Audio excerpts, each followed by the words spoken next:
The station covering all of the DMV. This is DC News Now. Ahead at 9, an innocent bystander shot dead outside of D.C. Deli, caught in the middle of a dispute on a busy street. A day later, neighbors share their fond memories of the man who lost his life. And a bear wanders just a little too far from home, somehow ending up in the nation's capital. How his big adventure became the talk of the town and brought the community together. And thousands of people descending on the district this weekend for Capitol Pride. We'll tell you what's going on and what's being done to make sure you don't have to worry about air quality over the weekend. Good Friday evening, and thank you so much for joining us tonight for DC News Now at 9. I'm Tasmin Mahfouz. Hi, everybody. I'm Chris Flanagan. All right, we're starting off this Friday night with the weekend forecast. Here's a live look right now outside of the nation's capital. A little hard to tell with the sun down, but that hazy smoke is pretty much cleared out of here, which is great to see, of course. A whole different story. Take a look at this in Canada, where more than 400 wildfires are still raging at this hour. Just incredible video here. So this one here is in British Columbia. Huge, bright red flames torching the landscape there. An unbelievable amount of smoke seeping into the sky. The fire is burning near a small town called Tumbler Ridge. Evacuation orders are already in place. Yeah, pretty incredible. All right, weather forecaster Brittany Ward in tonight for Chief Meteorologist Janessa Webb. Yeah, Brittany, is the worst of the smoke, at least out of our area. Yeah, guys, TGIF'd, and honestly, are we seeing a big improvement from 24 hours ago? This is a look at your air quality map. You can see we are mainly in the yellow across portions of the Mid-Atlantic. Yesterday, New York, portions of Philadelphia, Albany, Syracuse, they were in the purples and red. Now not even having an air quality alert. Our air quality has improved a lot since we have overcome the last 24 hours. Now we're not done quite yet. There are still wildfires that are currently burning there in Canada, and honestly we could see this pattern continue as we head into next week. So we're going to continue to monitor that as we head into the next work week. But those wind speeds, they're on the calmer side, still shifting out of the north and west, which is why we saw a little bit of haze earlier today, but slowly seeing improvements even as we head into your weekend.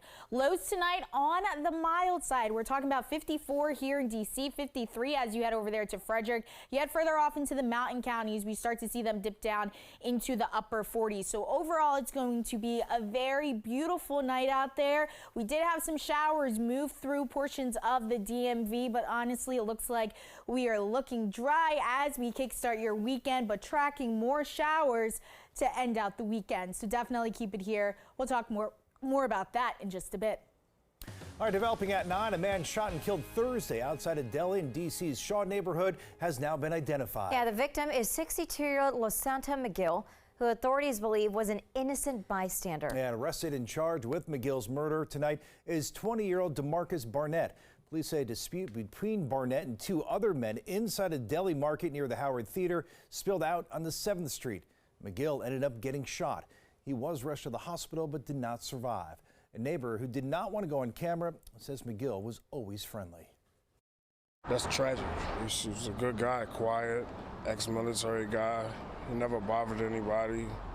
He'd go off and take his walks and come back home. Sometimes me and my wife or whatever, we'll give him food. According to the nonprofit Friendship Place, McGill was an Air Force veteran who became homeless for a time, then got back on his feet. Neighbors say he lived alone and was looking forward to a family reunion this summer. And a man is in custody for the May 28th murder of a teenager aboard a Green Line Metro train. So D.C. police say that the train was heading to the waterfront station where a man opened fire inside the rail car, killing 17-year-old Brendan Ofari. Now today, police arrested 23-year-old Keith Williams in connection to the deadly shooting. Williams is charged with felony first-degree murder while armed. And in Prince George's County, a student is facing charges for bringing a loaded gun onto school grounds. This happened at the non-traditional program North School in Bowie today.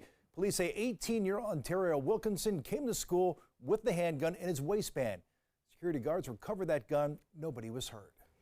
And new details that you could say the streets of D.C. are more bearable and safe as a black bear roaming around the roads has been removed from the Brookland neighborhood in Northeast. Now, our Max Marcilla joins us live from where the bear caused some concern and plenty of excitement earlier today. And Max, the drama of the day, it's done, but the memories and lessons learned will last a while. Yeah, that's right. The people who saw everything that went down here, well, they will definitely not forget the day they saw a black bear in their neighborhoods. But for the people in charge of getting that bear down off the tree and safely away from this neighborhood, well, they say today was an example of what can happen when the plan they put in place is executed perfectly. Somebody must have left the honey jar open, because this black bear, nicknamed Franklin, was acting like he had a reason for exploring the city. Sure enough, there is a huge black bear just sort of chilling in the tree. A shocking sight, but something Jonathan Trudeau says the Maryland Department of Natural Resources plans for. MDNR was one of a few agencies tasked with safely capturing and removing the bear. We believe that things went very well. The plan Trudeau describes involved getting the message out to neighbors, some of whom saw Franklin from their front door, and making sure the people watching were safe. Keep on it, keep pressure on it so it stays where it is, but you don't make it feel like it's completely trapped. But after the bear came down from the tree and was exploring the northeast neighborhood, Kind of a social morning. Giving them the chance to get a look at it has been actually really cool. it was tranquilized, captured, and taken to a wildlife management area in Maryland. This is something very exciting. It can be scary. It's a large animal that can cause damage. I'm just very thankful for how the day went.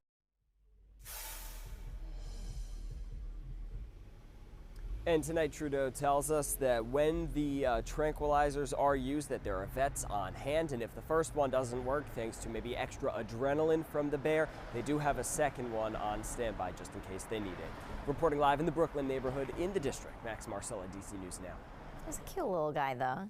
Glad he's okay. And something must be in the water in D.C. because somehow the bear wasn't the only wild animal seen roaming around the district today. Yeah, what a day. Caught on camera. Check it out here. A deer wandering through U Street corridor earlier today.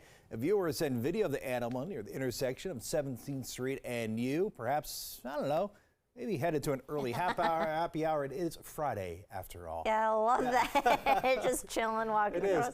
I'm glad no one hit him. Yeah, what a spectacle, all day, A really bizarre ending to a bizarre week. Yeah, we needed it Yeah, too. we certainly did. And happening on Saturday, one of the biggest celebrations in the district, Capitol Pride. Businesses are already decked out with rainbow flags, and tomorrow, a Capitol block party along 17th Street Northwest. It starts at noon and lasts through the night with live music, DJs, food, and drinks.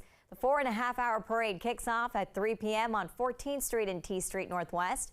And then there's a Pride Festival that's happening along Pennsylvania Avenue. The executive director of Capitol Pride Alliance shares the importance. It's more important than ever that we come together to reaffirm that kindness, that love. Our theme is peace, love, and revolution. That it's important. It's important to have a healthy and vibrant community. Yeah, so the Capitol Pride Alliance says it'll be monitoring air quality as well. But for now, the Pride Parade Festival and concert will go on as planned. And there's a whole slew of other events taking place tomorrow. You'll find more details on DCNewsNow.com.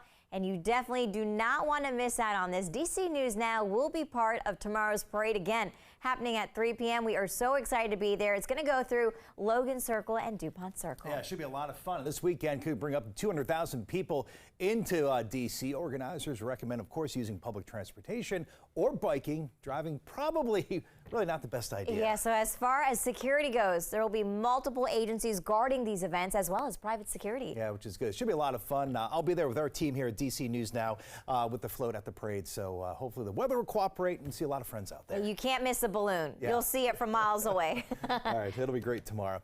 All right, well, if you're looking for something else to do this weekend, well, a new museum devoted to Jewish life is now open here in D.C.